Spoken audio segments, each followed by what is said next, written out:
আসসালামু আলাইকুম, welcome back to school of English by Mushfika. School of English by Mushfika এই চ্যানেলে একটা গল্প দেয়া হয়েছে, আ টেল অফ ফিশিং। গল্পটা দেখে তোমরা অনেকেই পছন্দ করেছো, অনেকেই বলেছো এরকম গল্প আরও চাই। গল্প বলার সাথে ইংরেজি শেখার কি সম্পর্ক? চলো আজকের ক্লাস থেকে সেটা দেখে নিই।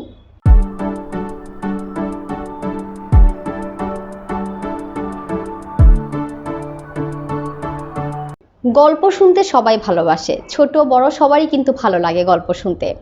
একটা গল্প থেকে আমরা কি কি শিখতে পারি?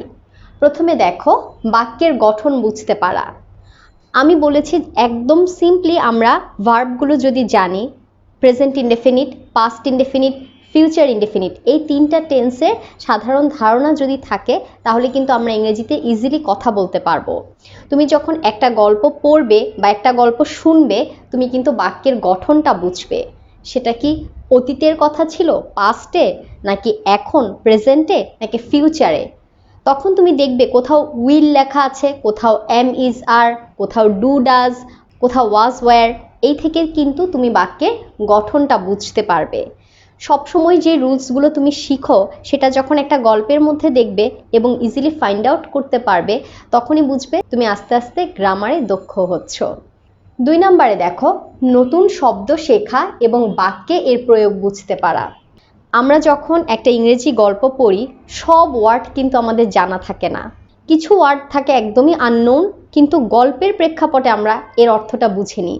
যেমন আমরা অনেক সময় যখন কোনো মুভি দেখি, ইংলিশ মুভি হোক বা হিন্দি মুভি হোক, তখন আমরা হয়তো ওয়ার্ডের অর্থটা জানি না, কিন্তু ওই প্রেক্ষাপটে ওই সিচুয়েশন অনুযায়ী আমরা বুঝে নিই। Context is important. ওই কনটেক্সটে আমরা বুঝে নিই হয়তো এই কথাটা বলেছে।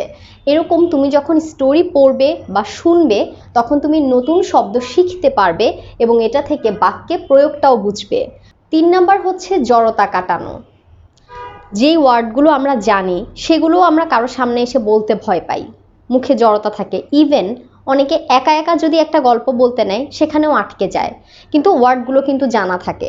তো এইভাবে যদি তুমি নিয়মিত অনুশীলন করো, যেই গল্পগুলো তুমি জানো, যেমন কৃষক এবং তার 3 ছেলের গল্প, মিথ্যাবাদী রাখাল এবং একটা বাঘের গল্প, এরকম অনেক গল্প আমরা জানি। সেই গল্পগুলো যদি আমরা প্রতিনিয়ত বলি, অন্য কাউকে বলি বা নিজেই একা বলে অনুশীলন করি, আমাদের মধ্যে কথা বলার জড়তাটা কিন্তু কেটে যাবে। তোমার জানা ওয়ার্ডগুলো তোমার মুখে চলে আসবে। তখন প্রয়োজনে তুমি যখন কারোর সাথে কথা বলতে যাবে, তুমি ইজিলি ওয়ার্ড খুঁজে পাবে। অনেকেই বলো যে আমি সব ওয়ার্ড জানি কিন্তু বলার সময় খুঁজে পাই না, কোন ওয়ার্ডটা কোথায় ইউজ করব তখন আমার মাথায় আসে না। মাথায় আসবে যখন তুমি স্টোরি পড়বে। রেগুলার যদি তুমি কোনো একটা স্টোরি পড়ো বা বলার অভ্যাস করো, ইজিলি দেখবে তোমার এই জড়তাটা কেটে যাবে। গ্রামারের ব্যবহার বুঝতে পারা। ইতিমধ্যে আমি তোমাদেরকে বলেছি বাক্যের গঠন বুঝতে পারা, তো এর সাথে গ্রামারের ব্যবহার বুঝতে পারা সম্পর্ক আছে। গ্রামারে আমরা টেন্স শিখি, active voice, passive voice, narration, অনেক কিছু আমরা শিখি। এগুলো আমরা অনেক সময় পরীক্ষার জন্য প্র্যাকটিস করি। কিন্তু যখন তুমি একটা গল্প পড়বে এবং গল্পের মধ্যে যখন তুমি অ্যাক্টিভ ভয়েস পাবে, প্যাসিভ ভয়েস, ন্যারেশন, কোথায় কোনটা ইউজ হচ্ছে, তখন তুমি এটার গুরুত্বটাও বুঝবে যে কেন আমি এই গ্রামারটা শিখেছি। ন্যারেশন আমরা কোন কাজে ব্যবহার করি, অ্যাক্টিভ ভয়েস, প্যাসিভ ভয়েস আলাদা, কোন কাজে কখন ব্যবহার হয়। এই গ্রামারের ব্যবহারটা এবং গ্রামার ঠিকভাবে জানার গুরুত্বটাও তুমি তখন বুঝবে। 5 নম্বরে আছে কথা বলার ভয় দূর হয়। দেখো, আমি যে গল্পটা দিয়েছি আ টেল অফ ফিশিং, অনেকেই তোমরা বলেছো গল্পটা অনেক ছোট। এরকম ছোট গল্পগুলোই তোমরা বলার অভ্যাস করো। 1 থেকে 2 মিনিট যদি টানা ইংরেজিতে কথা বলতে পারো, তোমার মধ্যে কিন্তু কথা বলার আর কোনো ভয় থাকবে না।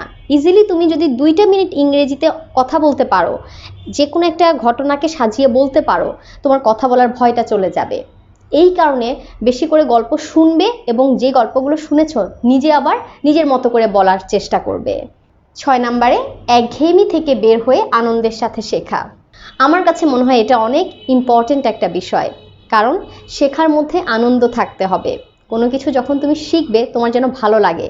সব সময় তুমি যদি নিয়ম শিখো এবং নিয়ম অনুযায়ী শুধু অনুশীলন করো, এটা তোমার একঘেয়েমি নিয়ে আসতে পারে, ভালো লাগে না, হয়তো মনে হয় যে পারছি না, এত কঠিন বা এত নিয়ম। কিন্তু যখন তুমি একটু আনন্দের সাথে শিখবে, যখন একটা গল্প শুনবে তখন দেখবে ভালো লাগছে, ওই গল্পে তুমি ওই ওয়ার্ডগুলো খুঁজে পাচ্ছ, গ্রামার খুঁজে পাচ্ছ, এটাও কিন্তু একটা আনন্দ এনে দেয় মনে, যে আর আমি তো এগুলো জানি, এই ওয়ার্ডটা তো জানি, এই রুলসটা তো আমি জানি। তাই একঘেয়েমি থেকে যদি তুমি বের হয়ে আসতে চাও, অবশ্যই ইংরেজি শুধুমাত্র ব্যাকরণ বা গ্রামার প্র্যাকটিস না করে মাঝে মাঝে গল্পগুলোও শুনবে। এখানে অনেক সময় বলে ইংলিশ মুভি দেখতে বা গান শুনতে, কেন বলে? একটু একঘেয়েমি কাটানোর জন্য, যেন শেখার মধ্যে একটু বৈচিত্র্য আসে। মানুষ কিন্তু একভাবেই সবসময় শিখে না, ঠিক আছে? শুধুমাত্র লিখবো, পড়বো, মুখস্থ করব বা বলে অভ্যাস করব, এইটুকুর বাইরেও কিন্তু শেখার অনেকগুলো ওয়ে আছে। আবার তুমি যখন একটা জিনিস জানো, তুমি আরেকজনকে ঠিকভাবে সেটা শেখাচ্ছ, এভাবেও তুমি শিখতে পারো। তাই তোমরা যখন নতুন কিছু শিখবে, ইংরেজি গ্রামার হোক বা যে কোনো সাবজেক্ট, তোমরা যখন নিজে ভালো করে শিখবে, চেষ্টা করবে তোমার সহপাঠীকে বা তোমার ছোট ভাই বোনকে সেটা সুন্দরভাবে শেখাতে। তখন তোমার জড়তাটা দূর হয়ে যাবে এবং আরও ভালো লাগবে শিখতে। তাহলে গল্প আমাদের একঘেয়েমি দূর করে দেয় এবং গল্পের মাধ্যমে আমরা আনন্দের সাথে শিখতে পারি। 7 নম্বরে দেখো, সবার সামনে কথা বলার সাহস হয়। যখন তুমি অনেকগুলো গল্প জানো, তখন তোমাকে যদি বলা হয় আচ্ছা আজকে তুমি একটা গল্প বলো তো, ইংরেজিতে যদি তুমি একটা গল্প বলতে পারো সবার সামনে, তোমার মধ্যে সাহস আসবে, তুমি আরও আত্মবিশ্বাসী হতে পারবে।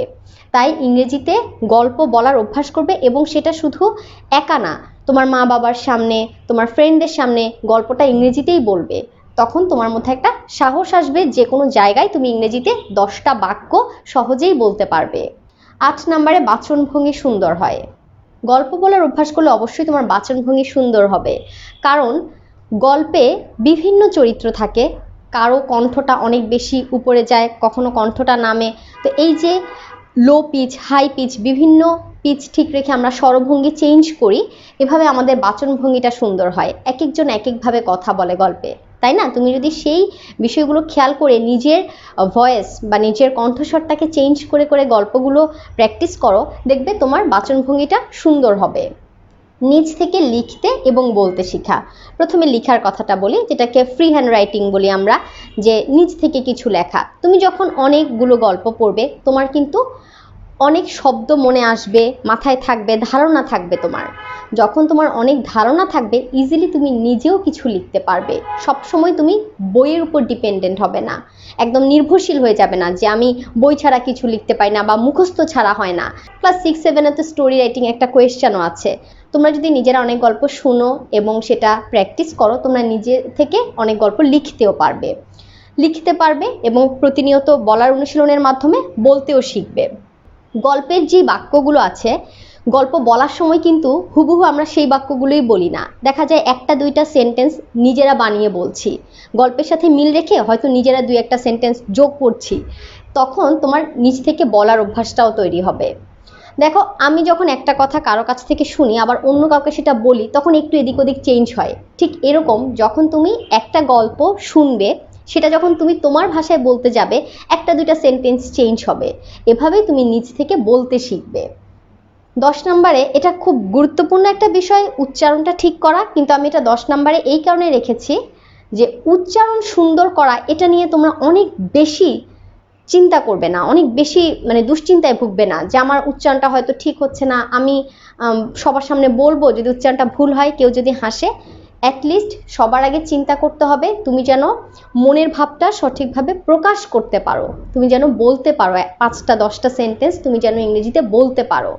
বলার পরে দেখো, তোমার যেখানে মনে হয় যে আমার এই শব্দের উচ্চারণগুলো আরেকটু সুন্দর করা দরকার, তখন তুমি উচ্চারণে ফোকাস করবে। কিন্তু প্রথমেই উচ্চারণ নিয়ে এত বেশি ওয়ারিড হবে না যে তুমি বলতে নিয়ে বারবার পজ বা বারবার আটকে যাচ্ছ উচ্চারণের চিন্তা করতে গিয়ে। তো আজকে তোমাদেরকে বুঝালাম স্টোরি টেলিং কেন প্রয়োজন। আমি আশা করি তোমরা এখন থেকে নিজেরা গল্প শুনবে এবং গল্প বলার অভ্যাস করবে। Thanks for watching this lesson. আসসালামু আলাইকুম।